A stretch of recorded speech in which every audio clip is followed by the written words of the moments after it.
बिस्मिल्लाहिर्रहमानिर्रहीम, अस्सलाम वालेकुम। Welcome back to another vlog. I hope के आप सब ठीक ठाक खैरियत से मज़े में होंगे और खुश और आबाद होंगे, हैप्पी लाइफ गुजार रहे होंगे।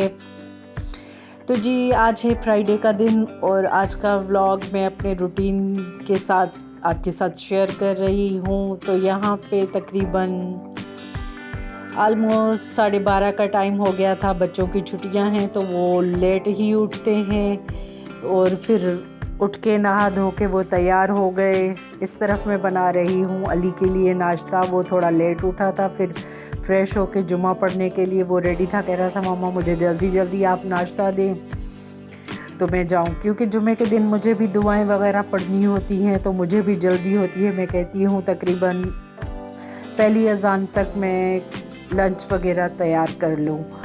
तो जनाब इस वक्त था मेरा ये टफ़ टाइम था। जैसे सुबह में मॉर्निंग में नहीं होता भागा दौड़ी का, स्कूल इस तरफ ब्रेकफास्ट बना रहे हैं, उधर बच्चों के लिए लंच का टिफ़िन तैयार कर रहे हैं। कुछ मेरी कंडीशन इस टाइम यही थी कि इस तरफ मैं नाश्ता बना रही थी, उस तरफ मैंने बिरयानी पकाने के लिए रख दी थी और दोनों तरफ से मेरे हाथ इस तरह चल रहे थे जैसे कोई मशीन हो।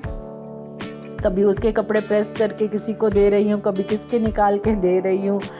खैर मेरे हस्बैंड तो ऑफिस में होते हैं, बाकी लड़के हैं उनके लिए निकाल रही थी। खैर इस दफ़ा ईज़ान अब्बास तो जुमा पढ़ने नहीं जा सका भाइयों के साथ, क्योंकि उसके हाथ में जैसा कि आपको पता है कि फ्रैक्चर हो गया है। और एक तो नाश्ते पे साहब ने कहा कि अली साहब ने कहा कि मुझे फ्रेंच टोस्ट चाहिए।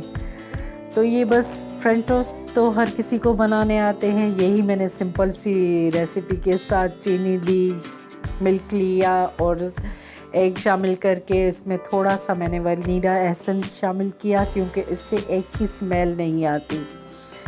अली चाय नहीं पीता तो उसको मैंने दूध के साथ दिया कि आप खाएं और नमाज़ पढ़ने चले जाएं।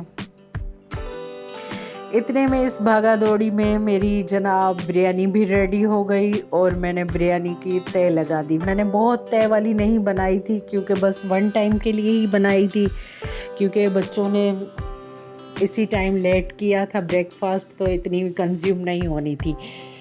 तो इसी वजह से बस थोड़ी सी मैंने बनाई थी और मेरे पास बिरयानी वाले चावल भी नहीं थे। बस जो नॉर्मल चावल घर में पड़े थे मैंने उनसे बनाई। मैंने कहा चले थोड़ी बचत हो जाएगी, थोड़ा सा मुझे टाइम मिल जाएगा कि मैं दुआएं वगैरह पढ़ लूँ, नमाज़ पढ़ लूँ, दुरूद पाक की तस्बीह वगैरह इस्तग़फ़ार की पढ़ लूँ, क्योंकि जुम्मे के दिन यही रूटीन रहती है। और ज़्यादा से ज़्यादा मेरी कोशिश ये होती है कि मैं जुम्मे के दिन और जुमेरात के दिन ज़्यादा से ज़्यादा दुआएं पढ़ूं और इस्तग़फ़ार पढ़ूं, दुरूद पाक पढ़ूं और जितना मुझसे हो सके सूरह फातिहा पढ़ के मोमिनीन और मोमिनात को बख्शूं, अपने रिलेटिव्स को।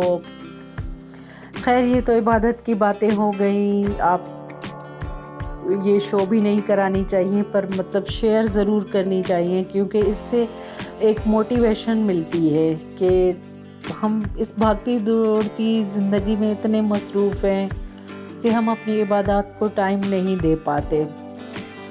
वैसे ये बहुत अच्छी बात है एक दूसरे से मोटिवेट होने की। जिस तरह हम दूसरे कामों में एक दूसरे से मोटिवेट होते हैं, कुकिंग में, क्लीनिंग में, हर चीज़ में, तो इस तरह से इबादत के लिए भी हमें एक दूसरे से मोटिवेट होना बहुत ज़रूरी है, क्योंकि ये ज़िंदगी है। ज़िंदगी का मकसद ही ये है, ना इसके काम ख़त्म होने हैं, ना इसमें ख्वाहिशें ख़त्म होनी हैं। तो इस बिज़ी टाइम में, इस भाग दौड़ में हम थोड़ा सा टाइम निकालें, कोशिश करें कि ज़्यादा से ज़्यादा हम जो है न अल्लाह के हुजूर झुकें, अल्लाह से मदद मांगें, क्योंकि बेशक उसकी ज़ात बहुत नवाजने वाली, बहुत रहमान रहीम उसकी ज़ात है। तो जुमे के दिन मेरी यही कोशिश होती है कि मेरे तीनों बेटे मेरे मस्जिद में जाके जमात के साथ जुमा पढ़ें।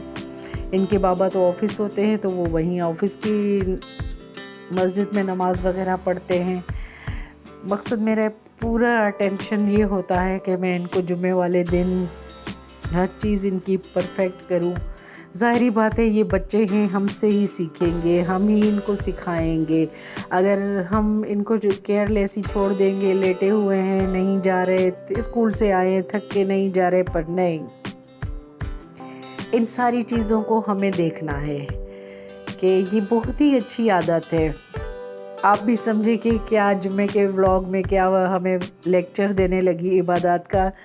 खैर ऐसी कोई बात नहीं है, मगर मुझे आप लोगों के साथ शेयर करना अच्छा लगता है। मैं अपने ख़यालात और अपने आइडियाज़ जो एक्टिविटीज़ हैं वो मैं आपसे शेयर करती हूँ। और जनाब ये हमारी मज़ेदार सी बिरयानी लंच के लिए तैयार हो गई। जस्ट मैंने इसका फ़ाइनल लुक दिखाने के लिए इसको प्लेट में उतारा। फिर उसके बाद काम करने के बाद मैं भी जाके नहा के फ़्रेश होके नमाज के लिए मैं भी आ गई। बस अल्लाह ताला हमारी ये टूटी फूटी सी छोटी सी इबादत कबूल करे अपनी बारगाह में, और हमें और नमाज कुरान पढ़ने की तौफीक अता करे।